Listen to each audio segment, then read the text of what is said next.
throwing it over to Randy, our chair of the TCS Solar Committee. Hey, Randy. Hey, thanks, Chris. Sorry if that caught you off guard. No, you did not catch me off guard. I just want to make sure that I was off of mute because I'm known to talk while I'm on mute. But yeah, hi everybody. Randy Erlo here from Marlton in Burlington County, ready for takeoff, as you can see. Yeah, let me just give everybody a quick reminder that the TCS Solar Committee monthly meetings are now the second Monday of every month. We would love for you to join us. Our next meeting is December 12th at 7 o'clock. Your ideas, your thoughts, your concerns are all welcome. So please, please, please join us. You can check the Discord or social media pages for the Zoom link, or just email me, or I'll put my email in the chat. So I think that probably by now, community solar has been in New Jersey now, I think 3 years. And so by now you probably all know that it's just a really great opportunity for everyone to be able to get the benefits, the economic and the environmental benefits of solar energy without having to install any panels on their business or their residence. It's perfect for people who live in apartments. As long as you have an electric bill, you can have community solar. You can get the benefits of solar. So it's such an important piece of the environmental puzzle, and it's just going to be, such an important thing for everybody to take advantage of. And unfortunately, in New Jersey, it just has not taken off as well as we would like, anyone would have expected. There's different difficulties or different challenges that have come up, but the organizations or the solar companies like Solar Landscape just done amazing strides to not only help those challenges, but also to sign people up and get them involved and get them the benefits of community solar. So with that said, I would like to introduce Yvette from Solar Landscape. She's going to talk about some of community solar's successes, as well as some updates. So Yvette Viasis, if I'm pronouncing that correctly, and if I'm not, I apologize. Yes, hi everyone. Yeah, that was basically right. I'm Yvette Biasus. I do want to know if I could share my screen. Oh, perfect. All right. Okay, so yeah, I'll be giving you all an update on what community solar looks like as of now, second year of the program. Projects have already been developed. Solar Landscape, for those of you who don't know, is a developer in the community solar space in New Jersey, and we are the largest developer. Actually, we won the largest amount of awards in New Jersey. So we're happy to be here and hear from the communities that we're serving and that we will serve. We've received a couple of pieces of recognition from the Department of Energy, but also from New Jersey. And I guess I won't actually, I'll focus on three main things that our company focuses on. So the first is that, yes, we build these projects. So we apply for these projects all over the state. We do warehouse rooftop projects and brownfield projects. But another two big parts of our company are the community engagement and the workforce development factors of community solar. And so we really want to be out there in the community, engaging community organizations, and engaging with those communities, helping them understand what this program is and giving back to those communities, but also giving back in the ways of workforce development and school enrichment and opportunities like that. So if anyone is interested in working with us in those ways, that'd be great. So New Jersey Community Solar, as Randy mentioned, it started in 2018 through the Clean Energy Act. The first years, there's only been 2 years of applications for projects. And the piece of the puzzle that this program addresses is, New Jersey has a goal of being at 100% renewable energy by 2050.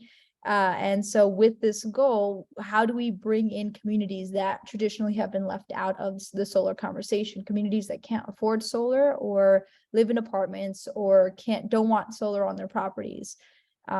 Community solar allows for those communities to now be involved, providing everyone access to the transition that New Jersey is making in renewable energy, but also providing them access to the benefits of reducing their energy costs, making sure their community is cleaner, and local workforce development. And so these are all big goals that the program has in mind. And yes, the program has hit some hurdles in subscription and adoption of the program, but it's still successful in terms of the amount of developers that want to be out in New Jersey, and the amount of projects that are being awarded. And so there are a lot of good things about this program, and specifically its community focus has allowed it to stand out nationally. So it's doing a lot of good work already.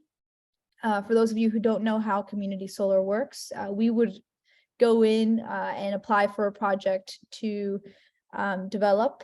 So if we get awarded a project by the Board of Public Utilities, then we would go and build a project on top of a warehouse traditionally. And that energy doesn't go into the warehouse, it goes directly into the utility grid. And from there, anyone who's on that utility grid, they just need their account username, and password, or their account information, and they can tune into or tap into that solar project, and they'll start receiving solar credits, and that those solar credits are coming at a guaranteed discount. And so this is how communities can now be a part of renewable energy without any additional fees or barriers to access. All right, so to go through the timeline of how community solar has progressed in New Jersey, it started again in 2018. The first year of applications was in 2019, where the Board of Public Utilities announced the program. Then in December of 2019, the state awarded 77 megawatts or 45 projects of community solar.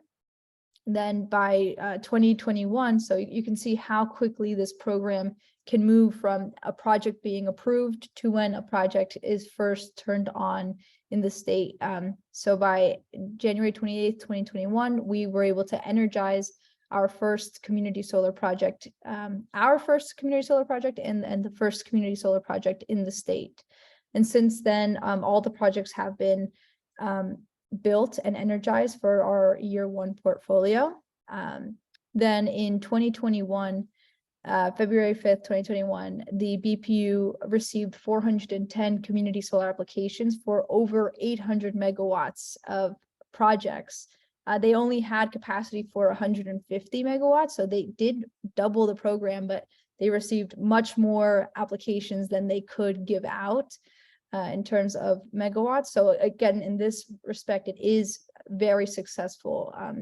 Developers aren't shying away just because they need to put in the work and effort of going into the communities. So we're excited to be in this program.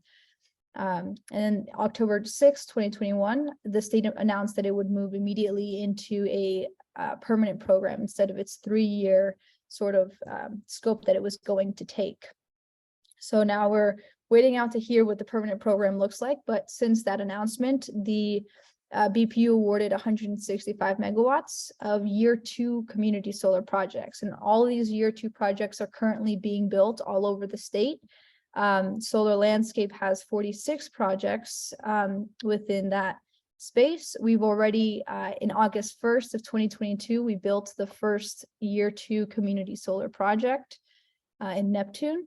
And there are 2 main bills that have, or proposed bills that have come out. So the first obviously is the Inflation Reduction Act, and it has a lot of major sort of benefits and impacts into community solar, and I'll touch on some of those, and the idea of how New Jersey can take a lot of the benefits from the Inflation Reduction Act and let it stay in New Jersey.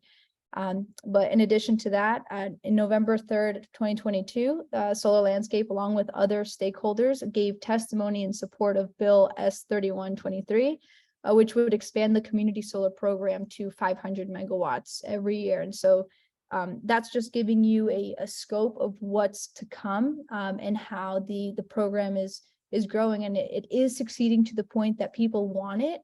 And we'll talk about what we can do to make sure that the program fully succeeds, and is a standout nationally.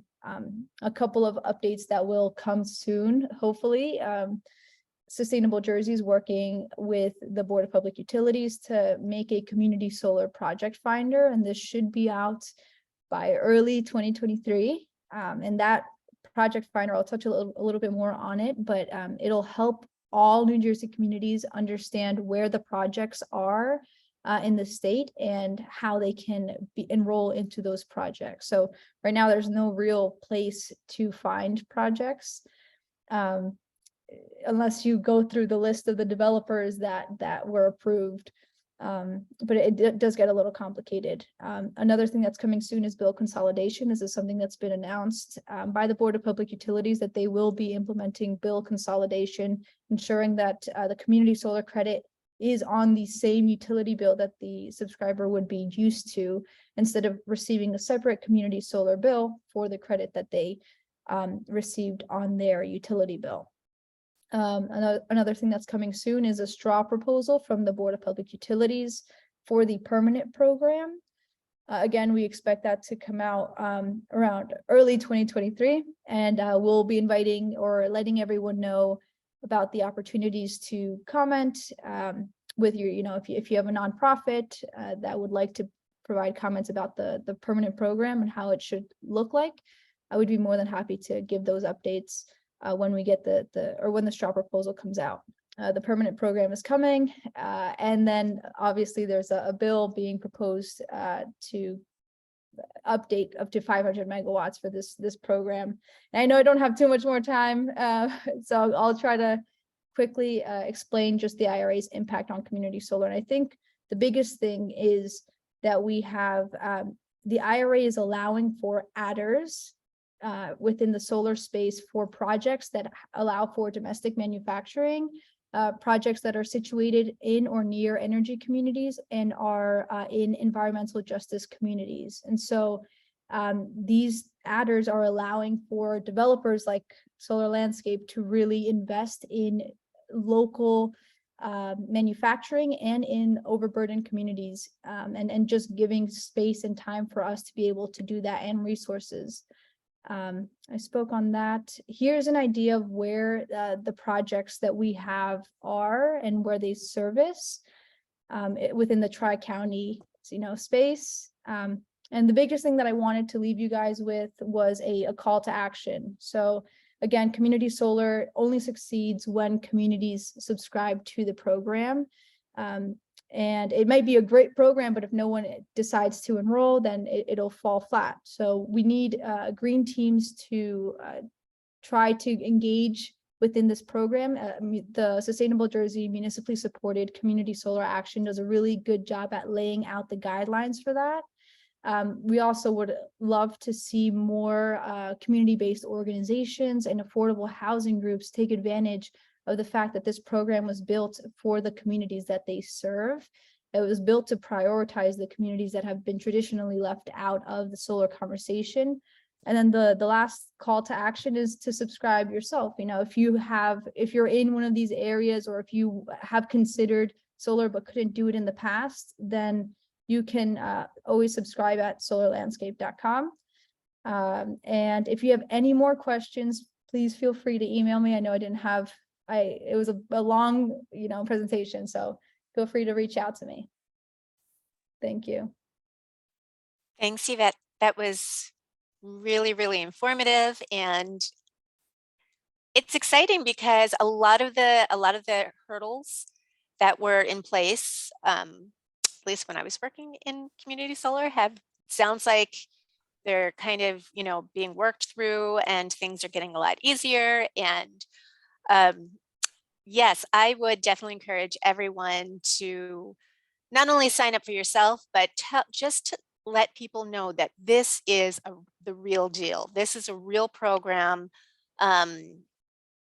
It just is going to only help the environment, help our more challenged communities or underserved communities, and just help the state.